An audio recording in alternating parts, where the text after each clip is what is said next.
Dubai was supposed to be untouchable.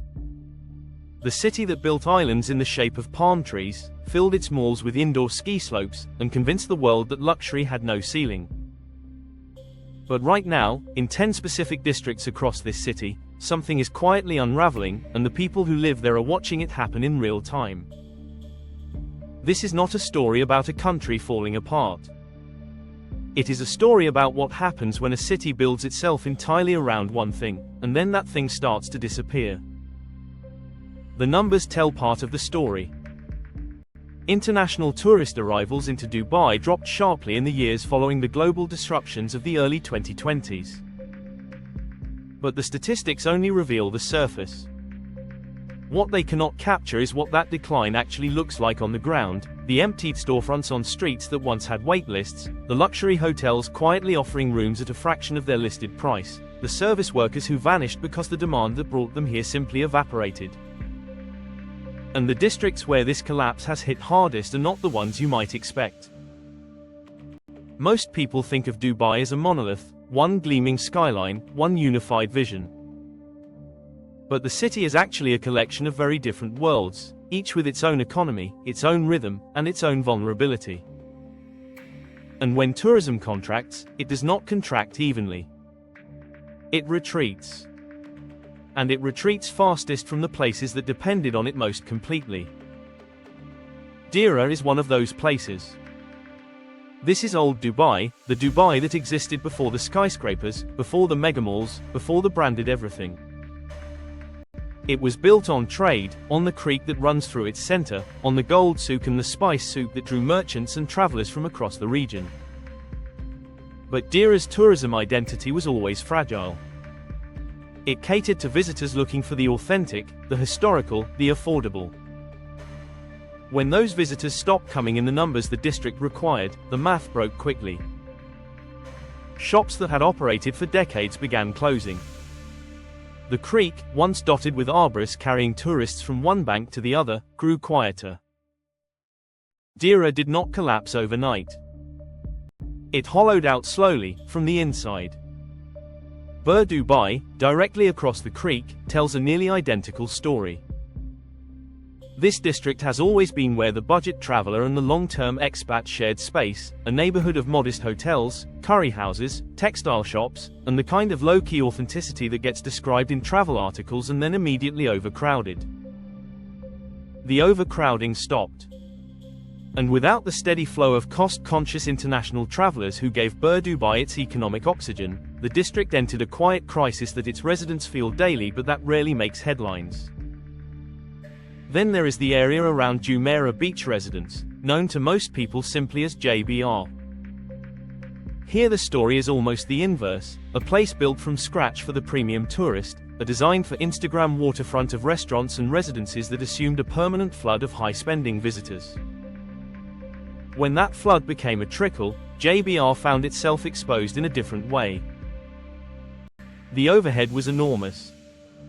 The concept required density and volume to survive. Empty tables at high-margin restaurants do not stay open long. And the carefully curated energy that made JBR feel like a place worth visiting is precisely the kind of energy that evaporates the moment a district starts to feel underpopulated. International City is harder to categorize. It was never really a tourist destination. It was built as a residential district, themed around different nations, a concept that sounded innovative and became a symbol of Dubai's willingness to build anything and see what happened. Its connection to tourism is indirect but critical. Large portions of its economy depend on the hospitality and service workers who live there affordably and work elsewhere in the city. When tourism employment contracts, International City absorbs the social pressure. Vacancy rates climb. The circular economy that kept it functional begins to break down.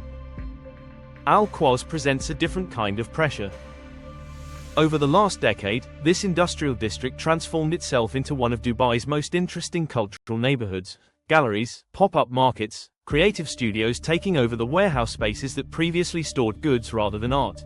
This transformation was enabled by one thing above everything else: footfall. Specifically, the kind of culturally curious tourist who spends money differently than the average visitor, who returns multiple times, who tells other people. Al-Quoz was never for the mass market. And the mass market's absence alone would not have threatened it. But when the culturally curious visitor also disappeared, Al-Quoz lost the only audience that understood what it was trying to be. The Dubai Design District, often called D3, carries a similar wound. This was Dubai's attempt to signal that it was not just a city of commerce but a city of ideas. The design and fashion industry infrastructure built here was real and impressive. But it depended on an ecosystem of international creative professionals, buyers, and visitors that requires constant renewal. Global events and travel restrictions delivered a blow to that ecosystem that D3 has been recovering from ever since, slowly, unevenly, and not without permanent losses. Discovery Gardens sits further from the conversation about luxury Dubai, which is part of why what happened there has received so little attention. This is where tens of thousands of middle-income workers live, teachers, junior executives, healthcare workers, in a district that depends heavily on the economic confidence that comes with stable employment in a tourism-linked economy. When the industry contracts, Discovery Gardens does not close. It quietly deteriorates. The maintenance that kept it functional gets deferred. The community amenities that made it livable get quietly withdrawn. Nobody declares a crisis. The crisis simply accumulates. Mirdif is an older, more established residential district, a place that feels genuinely suburban in a city that is otherwise almost entirely defined by spectacle. Its exposure to the tourism collapse is psychological as much as economic. Mirdif attracted a certain type of resident who valued the stability that Dubai's booming economy seemed to guarantee in perpetuity. When that stability began to feel conditional, Mirdif became a district of second thoughts. Families who had committed to long-term leases began reconsidering. Businesses that served the local community found their customer base quietly contracting. Satwa might be the most poignant story of all. This is a neighborhood that survived decades of development pressure only to find itself hollowed out not by construction but by absence. Satwa was beloved precisely for being unpolished, a place where real life happened outside the frame of tourism, but which benefited enormously from the economic energy that tourism generated across the wider city. Remove that energy and Satwa becomes what it actually is, a neighborhood without the infrastructure to generate its own economic gravity. Here is what all of these districts share. They are not failing because Dubai is failing. They are failing because Dubai built itself around a particular vision of endless arrival, an assumption of permanent growth, permanent footfall, permanent demand. That assumption was always more fragile than the architecture suggested. And the lesson they carry is not specific to Dubai. Every city that builds its identity primarily around the experience of visitors rather than the lives of its residents eventually reaches this same pressure point. The city that looks extraordinary from the outside can feel completely different from within. What looks like a skyline from a distance looks like a vacancy rate up close. Dubai will adapt. It always has. But the 10 districts in the middle of this story will carry the evidence of this chapter long after the recovery statistics start to improve.